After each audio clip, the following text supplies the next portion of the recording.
Collegium Musicum. I make the joke every time, yes, that's how you say it, Collegium Musicum. We are what is called an early music ensemble or a historically informed performance practice group. So our goal is to play music in the style and in the context that it was originally performed, typically everything 18th century and above. Okay, so we're focused on that time period because things were different back then and music was treated a little bit different. That changes our stylistic considerations. A lot of us except me are playing on a Baroque bow. Has a different contour. Can you hold yours up? Different contour, different shape, different tonal characteristics. It impacts the way we approach every note, the articulations, the phrasing, and we have lots of decisions we have to make because the composers weren't so picky about what they wanted in their music. So they left a lot of it up to the performers, which gives us a lot of room to make decisions. The Baroque period is full of so much music that's impossible to comb through it all. So when I'm programming pieces for a concert, I try to pick some cohesive theme that'll help me kind of guide where we're going to go. This year, we programmed a lot of programmatic music, or music with an extra musical idea. We did Suite from Don Quixote by Telemon. We've done the Seasons in the past. In the fall semester, we did all concerti. So we focused on one of the best forms of the Baroque period where we had a soloist with the orchestra. Tonight, I wanted to kind of give a survey of the Baroque forms and some of the most popular ones. You know, forms, if you're not a music scholar, which I think I'm looking at, a lot of you are music scholars, and it's a lot of your music students. But if you don't know what a form is, think about the shape of a novel or a story that you're taught in elementary school, right? You have the exposition, the rising action, the climax, the falling action, and the resolution. Well, composers at the time were using these forms to help them structure their music. And they don't really have much inherent artistic value, but they do help us kind of convey a point. And people, by the time Mozart was alive and writing, people were very familiar with this. And in the same way that we can feel after a bridge is driving in a pop song, where are we going back to? The chorus! The chorus. In Sonata Allegro from After the Development, where are we going? The recapitulation. Thank you, Rebecca. Recapitulation. Right? So, but people were able to start anticipating this and listening to them. So it's important for us to know as musicians because as we're progressing on our artistic journey, we want to be able to honor all of these traditions and have that in our mind. And so this is going to be a survey of Baroque forms. And the first one we're starting out is kind of two birds with one stone. We have the opera and the overture suite and dance suite. So these are one major form. The opera, which had just been birthed out of the Baroque period. This is an opera by Purcell, and Lydia's going to talk about it here in just a second. But we also have this French overture style first movement and then a bunch of dance movements after that. Then we go to probably the most fun form in the Baroque period for me, and that's the concerti. There are so many concerti in the Baroque period, and I think it's safe to say that there are more Baroque concerti than any other period. If you're someone that can disagree with me, I think that you can say something now. But Vivaldi had over 200 violin concerti. Mozart wrote 5 and Tchaikovsky wrote 1. So that gives you an idea. And there's a joke that goes along with Vivaldi. He didn't write 230 concerti, he wrote the same one 220 times. So that's going to be super fun. And then after that, we go to the Concerto Grosso. I'm not going to steal Rebecca's thunder because she's going to talk about it here in a second. But it is one of our precursor forms to the modern classical symphony. Then we go to the next form that we're looking at, which is chamber music, or the sonata. And what would have been really always happening in these... in the aristocracy, all of their homes and all of these chambers where they would be having music from 2 or 3 people. So that's going to be a sonata we'll hear. And then we go on to this last one that has a little bit of a vague form in the Rondo. It started out as a trio sonata actually, and then it was expanded for larger instrumentation. All right, enough of me yapping. I wanted to introduce my people, but first I just want to shout these students out. They are incredible. They've done such a wonderful job this past semester, and I kind of have like the best world because I get all of the best players in the orchestra, and they get to come in here and we get to like make decisions together. And so it really is wonderful. But if you've ever been a string player or watched a string player at CBU, you know they have to be in everything. They're in symphony orchestra, they're in UCO, they're in the opera, they're in the musicals, they're doing chamber music, and they're probably in like 24 hours of rehearsal every week, plus their full-time classes, plus practice time. Some of them work jobs and have other responsibilities they have to manage. So they've done so much hard work, and I'm really just grateful for the collaboration that we've built together and to be playing. And I'm in the middle of playing, and Kevin shouts out from the harpsichord, "You're supposed to be piano!" You know? And so we have made these decisions together that have made it really fun. And there's so many things that we've all contributed to it. So it's really great. Starting over here, we have Rebecca Moon on violin. That was great. Hold your applause, though, because I got to get those cool things, okay? Then we have Celine Ong, Ryan Porchas, Ariana Pigott, Lydia Seyfried, Vincent Strivings, Kevin Bird, Gavin Walsh, and we'll also have a guest star cameo harpsichordist named Davin Chaffin here in a little bit. Yeah. Okay, nice.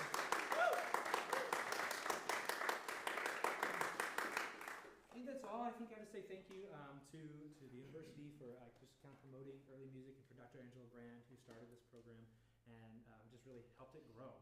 So it's been really wonderful. Now, enough talking. Let's hear someone else talk, and then we'll play. Lydia here to talk about Bonduca. Hi everyone. As you said, my name is Lydia. I know most of you, so the introduction, a little unnecessary. But so the first song we are going to, or piece we're going to be playing is Bonduca, or the British Heroine.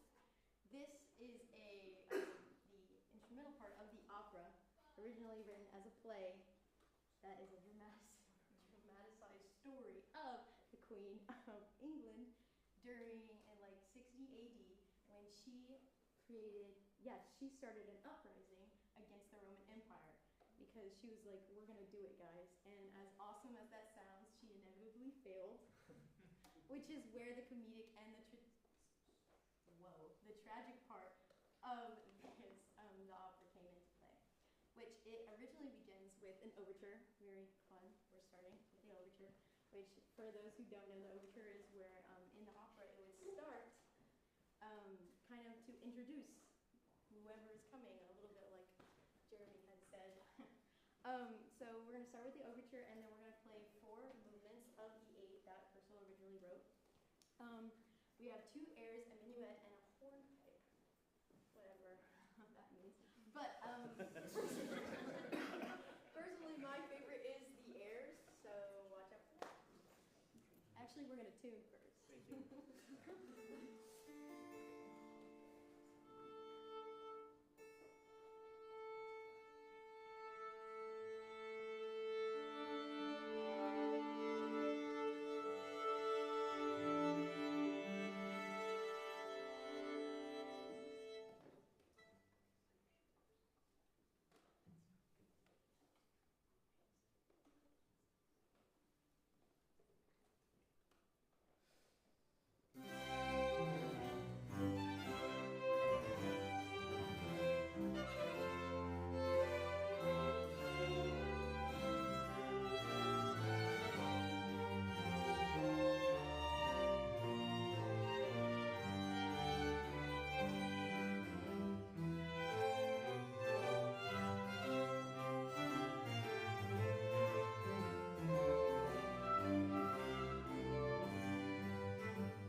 John Garth's Cello Concerto No. 2. Now, I say that like it's a big name. It's not, which is a shame because John Garth was very respected in his time, which was about the early to mid-classical period. He was a composer, performer, and publisher in Britain. His most notable works are the cello concertos because obviously any cello concerto written is a gem. Not just because I'm a cellist, but because cello concertos aren't as common as violin or keyboard concertos in any era. So another thing he is very famous for is translating and publishing the first 50 psalms set to music by Italian composer Benedetto Marcello. And he also programmed a couple debut performances of Handel, which was really cool. Without any further ado, here's John Garth, Cello Concerto No. 2.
or Mattia Locatelli, a cheesemaker. You couldn't tell, Locatelli is a common name, but he came down and he traveled to Rome where he studied with Valentini. Some say he studied under Corelli. Google says that. Google's wrong. He was inspired by Corelli, which brought him to create his concerto grossos.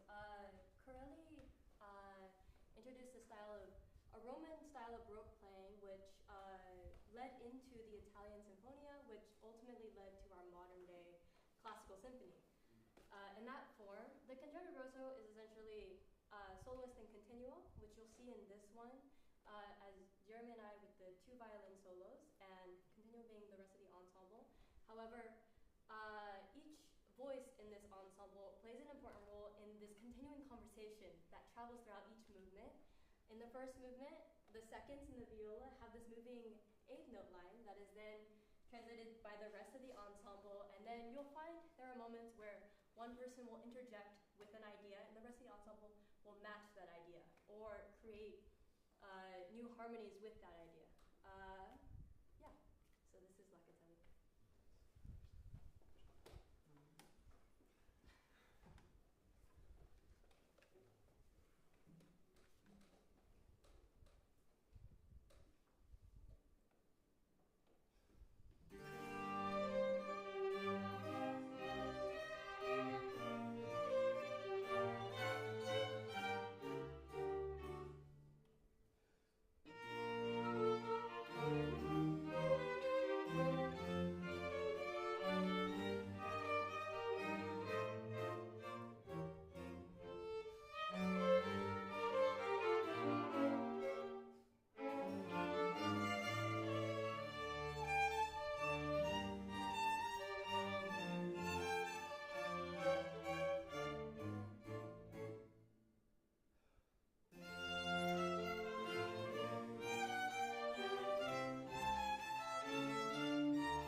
He spent a lot of time in Dublin, and he became an important part of the Irish musical theatre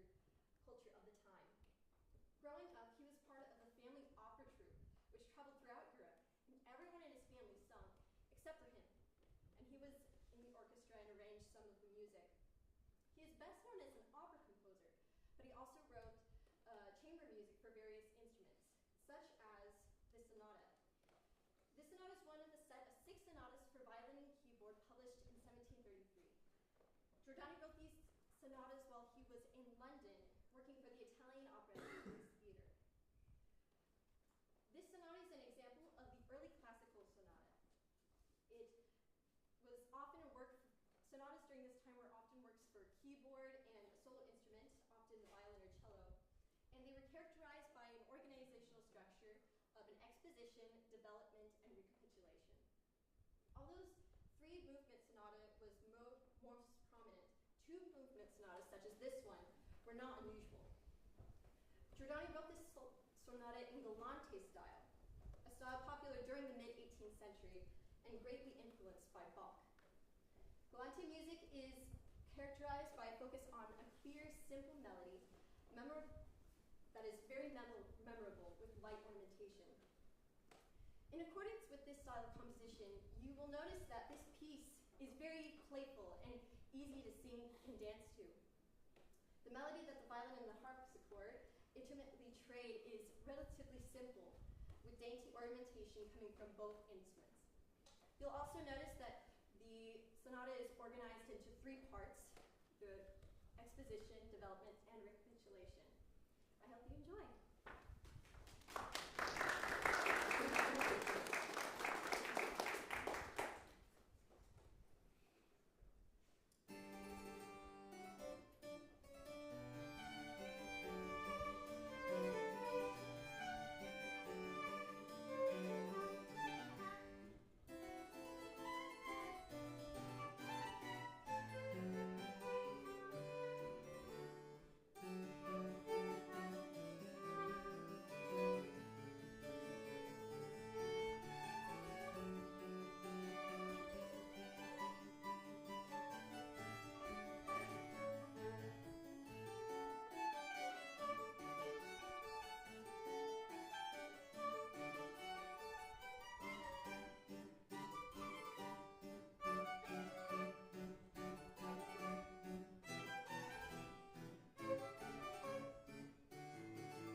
of shuffling going on. While they get set up, I'm going to talk about the last piece we have for you. Thanks for coming out on a Tuesday night to enjoy some early music. I think you're in a very small percentage of people in the whole world that would do that. So I'm glad that you are here to listen to some great students and some great music. So about our next composer, Rameau. He is probably the leading composer right after the Baroque period, Jean-Baptiste Lully. So we've got Jean-Philippe Rameau, Jean-Baptiste Lully. If you're worried about anything French history, just say it. It was Jean. It was him. That guy did it. You're probably okay. Very little is known about his early life and his upbringing. And he actually got his career off the ground when he was around 50. So if you're holding out on a dream, don't give up, okay? If you're not 50, that's the year you cut out. But he came into contact with kind of someone who's, I wouldn't say, more of a patron than an impresario, but someone who is just kind of looking to enjoy music and wanting to pay people to do it. So there's been a couple of those very important people throughout music history that have been patrons of our best musicians, Nadezhda von Meck for Tchaikovsky and someone else, I'm forgetting off the top of my head. But just was like, I'm going to pay for you to live so that you can write good music because you've got something good going on. And so all along comes this guy named Alexandre de Papillonnière. And if you look on your program, you realize the first movement of this sonata is called La Papillonnière. And so Rameau wrote this piece originally for trio sonata, and it was trio sonata would have originally been harpsichord, a single line low voice instrument like viola da gamba or cello, and then a violin, which could be substituted for flute and violin on the continuo part. But someone came along, I don't know if it was Rameau or someone else, I have a feeling it was Rameau because it's orchestrated quite nicely, and expanded that trio sonata for 6 voices. And so that's what we're playing tonight. And so Rameau, this is not really fitting in any super solid form because these trio sonatas, he had some that were 2 movements, some 3 movements, but it's mostly reminiscent to a typical trio sonata. And each movement has a different type of title. The first one is the name, La Papillonnière, and it's kind of royal, it's stately, it's familiar, and sometimes humorous, maybe some things he thought about his patron. The second movement is La Timide, or the shy one. So you kind of hear this sad and kind of, ongoing minor melody that keeps going. And then halfway through, we get to the second rondo, and all of a sudden it's major. And it's almost as if this shy person comes out of their shell just for a second to show off for a little bit, and then they seep back into that shy self towards the end. And then the last movement is La Tambourine. So I think this is Rameau's attempt to sonically represent the drum or the tambourine with strings. So how would you do that? We kind of end up beating our instruments black and blue, throughout the course of this last movement. But it goes very quickly, and you're going to hear this really pounding sound right from the beginning that travels around the group. And you're going to hear this really fast passage work that happens between the violins and sometimes Gavin. And this is in parallel thirds, which I think is what Rameau is trying to symbolize as the shaking of the little cymbals on the tambourine. So you'll hear that. And so this is our very last piece. After we're done, we're going to take a quick group picture up here. And then feel free to come talk to us, ask us questions, let us know that one note was a little bit out of tune. And then we'll be here for the rest. Thanks for coming again. Give it our last piece.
Picture of all of us standing here, that would be great. Okay, we're going to take it from you.